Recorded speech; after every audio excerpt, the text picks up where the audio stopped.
I'm Rich Ziotti. And I'm Paul Ford. And this is the Aboard Podcast. That's right. It is about how AI is changing the world of software with a little bit of a focus on business to keep it exciting and cool. And I am one of the exciting and cool co-hosts along with Rich, and we're the co-founders of the company. Richard, by the time people hear this, the party will not have happened. So we should tell them how to come to the party. Last minute velvet rope. We might let you in, we might not. Unfortunately, because we're opening a new office and there's only so much space, we would love to see you, and you are welcome to visit. We just can't violate fire code. But anyway, check out aboard.com. Let's get into our podcast. You ready? You ready to talk? Let's do it.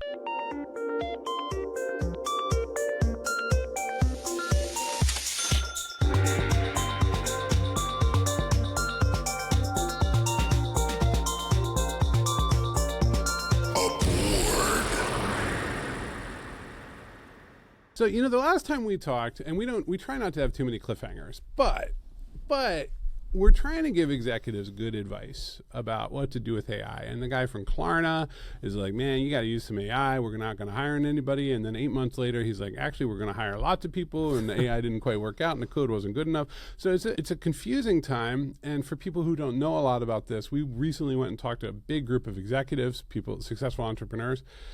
And there's not a lot of a lot of confusion. There's no instinct, right? Because it's so confusing. You either have people telling you that artificial general intelligence is around the corner or whatever. Right? Yeah. So we've belabored these points enough. So I thought what we could do, what we're talking about, is actually coach an executive through the journey of AI. Yeah. People charge. You're supposed to go to Utah, and they charge a lot of money for that. You're going to give it to them for free? Well, because we're not providing any skiing. Oh. Yeah, execs always like when there's that little extra, like that spa. Well, it ends at 4. Yeah. And then you go do other stuff. Have you ever been around the big time CEOs? Their skin is so well tended. Yeah. Yeah, it's like a garden. It's like they just, it's like they have a skin It's gardener. creepy, though. Have you seen Larry Ellison recently? I dream, actually, and he appears to me in a cloak, and he He's tells the me CEO of Oracle. He looks like my aunt. Let's not talk about his face. He might buy our company one day, so he looks great. My aunt is very beautiful. He might have had some work done. Let's go. He's about 98 years 5 old. steps. Okay, so let's let me be clear. This is not necessarily the most flattering version of executive leadership, but I'm going to they get flattered all the time. Let's take a good shit on them here. Come on. So the first thing that happens is they're watching CNBC or Fox Business, or if they're smart, they're watching Bloomberg. Right. Okay. And they hear probably a competitor or someone in a related industry or an analyst is saying, investing $300 million in AI. we're seeing $3 trillion in opportunity here at some giant bank, so Goldman is buying Snurgle Blacks. It's just sort of whatever. All of it. Can't wait to see what the AI transcript does with Snurgle Blacks, the AI SNERGLEBLAX. There you go. I'm just trying to help everybody out. Go ahead. Okay, so you hear about it. Now what are you going to do? What are you going to do? You're probably going to ask... What company do you run, by the way? Is this big public company? Let's make it kind of pretty big. Okay. Sure. What do you guys actually do? You can't be too tech. Can I use a real company? Yeah, go for it. Dick's Sporting Goods. You are the CEO of Dick's Sporting Goods. Yep. Actually, wait, I think that guy might... choose another one. Okay. I think there's a thing there. I just don't want to. I don't want to get Frito-Lay. There we go. Not a problem. Okay. The CEO of Frito-Lay. Okay. As far as I know, there's not going to be any blue sky chatter about Frito-Lay. Okay. So you're Frito-Lay. You're sitting there. You're having your breakfast Fritos. You're dying. I put milk over Fritos. Oh, it's really so bad weird. What's happening to you. Oh my God. Okay, so and we find out you're that rubbing sour cream and onion ointment onto your face. Yeah, but that's PepsiCo. Okay. PepsiCo. I think they own Frito-Lay. Let's assume the potato chip company across the street, Lay's. No, that's Frito-Lay. What's another one? Wise. Is Wise still around? We're learning something terrible about the food industry right now. It's one company. Utz. I think Utz is still... There we go. Utz has decided that they're going to use AI to come up with their next 10 flavors. Ooh.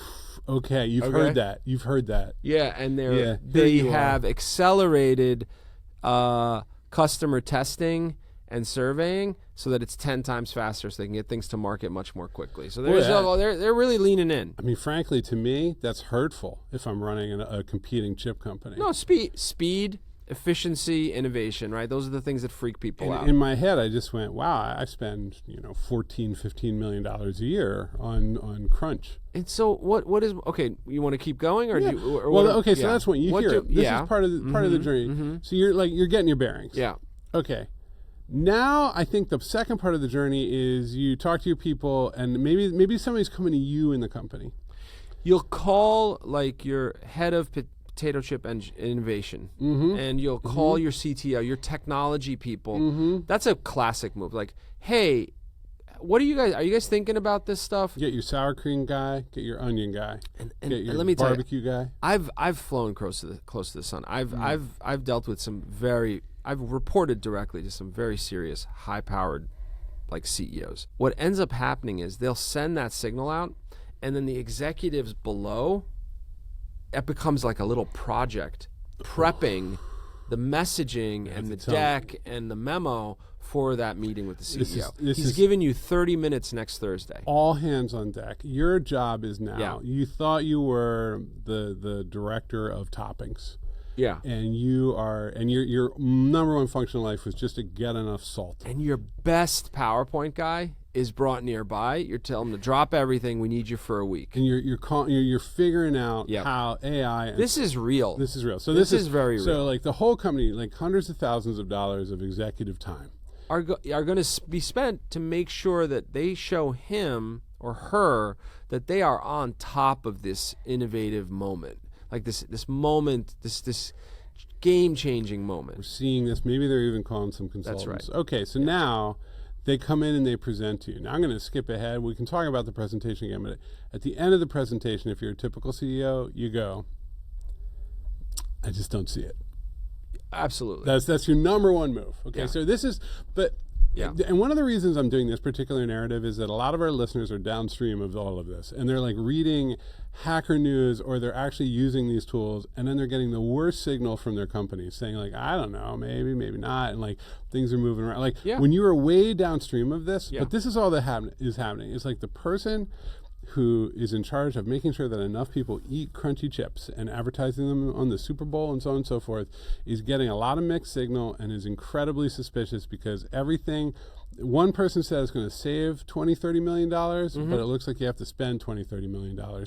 So why bother? Yeah. Okay, so that's where we are now. But okay, are you ready? You ready though? Yeah.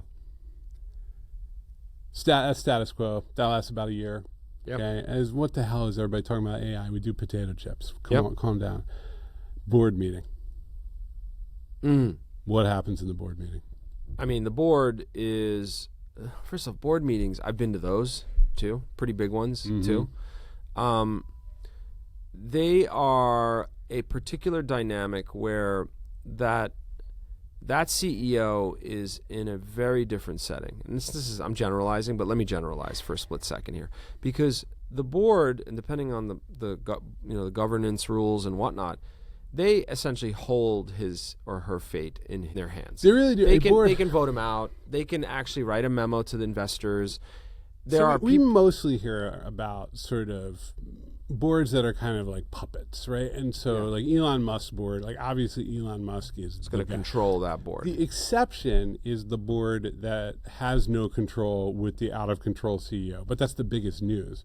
Most boards are pretty boring, very senior people who are the only people in the company who are related to the company who can actually yell at the CEO. Yeah, I mean, a lot of times a board seat is given because like a fund invested $1 billion in your company. They're like, you got to give us a seat, and we'll make that investment. And if you don't turn it around and get me 25% of my investment, or whatever, I might replace you. Yeah, but like that's actually the deal with the board seat. Right? And so the board members, a lot of them are have a lot of time. To read and watch videos and learn about this incredible moment in it. So let's be clear too. The hyper wealthy, hyper successful, they love a good report. They have kind of consultants on tap. Like you go and get water out of the tap to drink. And that's what they get with PowerPoints. And look, the executive, the CEO of that company, they know they have to put 15 minutes on AI at the board meeting. They know that already. So they already have a team of people that is like, I got to come to them with a strategy and like a budget. I got to tell them what's up. Right? So let's be real. All of their hand-picked selected leaders who they are supposed to empower have come to them with exciting AI strategies, which they have absolutely shot down. That happened about a year ago. They've shot them down. But now they know that the board is going to yell at them, and it's the one time when they actually have to be humble and not annoying. That's right. And so they get their hand-picked team of consulting types who despise the C-level people who actually do all the work to put together a nice package. We're painting a hapless CEO here, which is, I mean, look, let's be real. CEOs got there because they're probably really smart and they're probably oftentimes curious and they're probably reading up. They're not smart about technology often. Often they're not smart about technology. They're smart about people. They're smart about P&L. They're smart about tax. They're smart about distribution and supply chain. But they're not actually in there figuring out how an LLM works. I come from the consulting world. Boy, do you. And let to me there tell you must return. We are in like one of the juiciest moments in consulting. Yes. There is anxiety. There is excitement. There's a new technology that people don't really understand. I mean, what if we still ran an agency? It would just be like, I mean, we're seeing a lot of people ask for advice rather than ask for to buy something. There's a lot of nervousness out, and so look, it's a very fleeceable world right now, and it's a very fleeceable world. Fleecing is going on. And why is that happening? It's not because people are not smart. I think it's because this has been pitched as like this is changing everything forever. It's over. Like there was the past and there was this, so there's that. But it's also being pitched as something you have to get on board with, or you will be left behind. I mean, right? it's the it's the classic market dynamic of greed and fear, right? Like it is a moment right now, and here is the like one bit of advice we can tell all of those anxious CEOs out there who are trying to come up with a strategy and whatnot. Nobody knows what they're talking about. Nobody has the answers. Nobody has the like those thick white papers you're seeing get pumped out of the big consulting firms. It is absolute fluff right now. And it's actually, too early. We can really validate that. Like we went and gave a talk recently to a bunch of business leaders in an enormous institution, and they brought their expert who truly knew a lot, like a real had looked at thousands of companies, had talked to the leaders of the big AI companies. And to his immense credit, he looked at us, he's like, he's like, these guys don't know anything, and neither do I. Yeah. And he's like, I think we know about as much as anybody. Yeah. And there's not, we still don't really know where this is headed. Yeah. And so you end up hiring these consulting firms. They're like, I need a plan. That was step 4. You got there before me. Oh, shit. Yeah, no, this is great. It means that my whole strategy is good, and I can go under the table and take a little nap. You go outside because it's safer to go outside, especially with like a big brand, like a McKinsey or a Deloitte or whatever. I will notice that you're defending CEOs, and you're the CEO of this company. When I was the CEO of the last company, I don't think you would have stood up quite so fast. I wouldn't have. No, I would have shot you down. A little something to say. And look, I think I want to make a distinction, and I want to make this distinction by defining a very like an often abused term, and define it in as plain a way as possible. Right? Okay. There's two things a CEO, someone that is making big decisions, worries about: strategy and execution. What is strategy? Oh boy, this could get real dry real fast. But I'm going to give you like the dumbest definition of strategy. Good. That's smart, actually. Putting some thinking in about what you're going to do before you do it. Very often strategy does not accomplish that. So I'll take it, right? That's the most base definition I can give you for strategy. Execution is doing the thing. I would also say with strategy, like it's very easy to say what you should do in a very it's able to be turned into execution. Good strategy. Do you know why strategy exists? Why? Because when you're thinking about doing the thing and then you're changing your mind, it's cheap. It's very free. Cheap. It's free to spend more time thinking through what you're going to do. If you're already Not if executing. McKinsey is involved, but yes, the larger, totally fair. idea is true. Totally fair. In execution, it's like I've decided I'm going to tackle the Southeast. Yeah. And then you find out 5 months in that nobody wants to buy your product in the Southeast. Oh, you no, have they armies wanna of people buy. down there. You spent money on marketing. These That is are a fried corn chips. They're going to buy them. You're going to be okay. That's true. Yeah. This is very true. I don't like corn chips. Really? Oh, it's terrible. What about like crumbled on things? Well, I've never done that. I don't know. I don't live in a shack like you do, crumbling corn chips on things. You don't even. You don't. You. We you- digress. You haven't lived. You're just like, with my lamb. Yeah. Anyway, you go ahead. You go ahead. Keep talking. What is happening now is everyone is arrogantly pitching the thinking before you go do something, which no one can really do adequately yet. I mean, we are able to be in the questions industry because we actually build things, but Yeah. most people who don't build things are in the answers industry. But I think there's a bigger issue. Yeah. And I think what's happening is because of this anxiety and fear is they're skipping the thinking part. They're just going into execution. They're buying stuff. They're hiring people. Like the chief AI officers become a thing. I mean, do you remember before we've had chief metaverse officer, we had chief blockchain officer. You just go in, Yeah. right? And the truth is these are big companies with a lot of budget, and so they go in. And the truth is this stuff is so murky still and still kind of sorting itself out. But they've already like, we're going to build a mall right here. Right here. We're going to build one right here. And then the construction starts, and that's happening. And people are going to be walking it back because they're going to realize that the payoff isn't there. You know, one of the big tells with all this, why isn't it ready? I'll tell you why. Especially for big orgs. When I say software methodology, what's the first thing that pops in your head? Architecture? Sure, or agile, or some process. There are these processes. People learn them. They get certificates. Yeah. The processes run in a recurring basis. They run for years. Yeah. And they cut the risk of software delivery because software is partially what they do is they enforce a strategy phase. Yeah. You have to go think. Then you're allowed to talk. Who can talk? It's when phased can- out. It's phased out, and it's iterative and so on and so Yeah. forth. There is nothing for the new ways of working. There is no AI process that's actually demonstrable that works that everybody agrees on. There's Correct. 50,000 different ways to use these Yeah. tools to get certain outcomes. Yeah. And until you anchor things into reproducible processes and can land them in a trainable way into an organization, no big org can metabolize. Small ones can because they're like, we'll take a swing. I got my work done. Cool, good for me. I mean, I think you're nailing what the big orgs can't do. You're nailing that. So let's give people a piece of advice. If you are an executive, first off, reach out to us because we're about as good as it gets when it comes to AI. We That's really not are. marketing. You wouldn't think it. You're dressed like you're on a safari. I'm just showing up. I was thinking war correspondent. Very more good. than Well, you safari. got to wear the sunglasses. Yeah, I have those. Yeah. Two tips. Let's end it with 2 tips. Okay. Tip 1: do not start any conversation with, when you talk to your team and your leaders and whatnot, with what are we going to do? What is our AI plan? Don't start a conversation that way. That's the cart before the horse. Mm-hmm. Like, what are we doing about AI? Terrible way to start a conversation. How do you start a conversation? You start it like this. I'm seeing and hearing that you can do things a lot faster and a lot quicker. Can we get support response time from 40 minutes to 20? I mean, be a customer is what you're saying.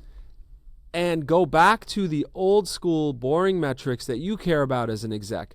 Can we make it cheaper to get the box from the West Coast to the East Coast with these new tools? I don't know. Go figure that out and tie incentives to sort of the classic metrics that you care about as an exec. To go and run into is like, I heard there's a new cardiovascular surgery tool. Doc, are you going to use it? You would never ask your doctor what new tool they're going to use in the. It's kind of like saying, what are we doing about aluminum? Right? Yeah, Like, there are 2 failure states, and one of them is obvious and one of them is really sneaky with this new technology. So failure state 1 is, we went and we tried to use it and it turned out not to be that good and we don't want to use it anymore. Okay, that's like a classic. And then you're going to miss out on a lot of the growth and the weirdness that's coming because you didn't think in that way. You didn't actually measure that way. You're just like, we rolled out some AI stuff and it wasn't that great, and now we're going to go kind of like, we might keep a little of it around. The trickier one is the mild early stage success.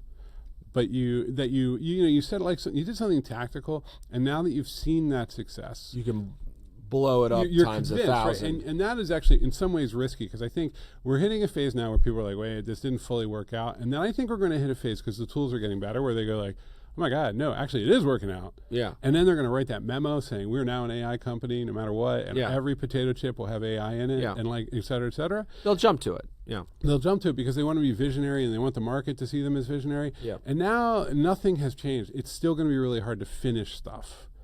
And it's still like back to where you are, like, hey, is there a way that we could save 90% off of the way we're doing engineering on in this particular domain? That's a classic executive, like, top of the heap, like, make this happen better. Can we get renewals up from 18% to 26% also, or something like that? Big enterprise software installs are creeping monsters that destroy your company. There's probably $30-40 million in big companies going to Salesforce and ERP tools, and like okay, sure, go assess all those. Yeah. Like, they become people's domains and they defend them, but a lot of them should probably just not be there in the future. Can I throw a bonus tip? Throw a bonus tip. Let people tinker, because I'm talking about it in sort of classic efficiency ways and like cost cutting and whatnot. But I do think that this is like the ultimate hacking tool. And I think, people have innovation groups and like, teams that like are supposed to play around and try risky things. They should, because there are opportunities to like, look, I think I can cut 5 steps out of this if we do it this way. That takes time and thinking, but let people tinker, because it's too early. I mean, we can go back to something you said in our last podcast, which is that this is a kind of a grassroots technology, which sounds weird because it's such a big platform. You have to encourage grassroots thinking, let people solve their own problems. We've seen that in our own company, where we've let engineering kind of explore and come to us with new approaches sometimes. Well, because it's still early days and there's no teachable, repeatable processes that you can use to get good results in a predictable way. Yeah. But if you want to take a swing, you got to let people play. Yeah. What do you like about corn chips? It's like asking me what I like about my children. Really? Do you love them that much? Like, which one? No. The curvy ones? The ones that are like curvy? You know what I do? Frankly, I stay away from them. They're not safe for me.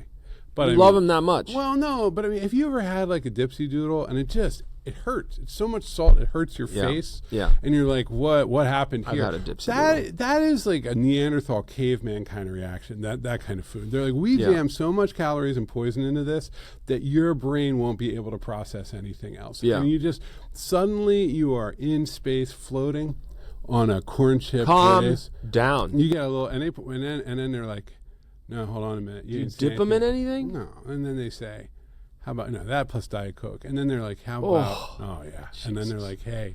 This podcast is brought to you by America. And then they're just, you Neanderthal garbage. You haven't even tried anything yet. And then they dust it with that fake barbecue dust. It is dust. It's dust. It's sawdust. If you could combine that with one Parliament light, a column of light would open up ahead of me. There goes all of our marketing. That would just be it. Yeah. Yeah. Out the window. Up into the Frito-Lay mothership. Cool. Yeah. Cool. You're in a motel. This is all happening in a motel. Sadly, this is where it happens, right? Like you're like the bad business travel. Yeah. End this on an up note, Ford. No, but you're in that. You're a thought leader, for Christ's sake. I know, but let's be clear. When you're in that Sheraton, all rules are off. Like, it is Fine. Dipsy Doodle time. Fine. It's Dipsy Doodle but time. not at home. We have an agreement. Okay. Okay, friend. All right. Thanks for listening to the Aboard Come podcast. to our party. There will be no Dipsy Doodles. Yes. Have a lovely week. Give us 5 stars on the podcast. Please, God. Goodbye, beloveds. We'll see you soon. Have a great week.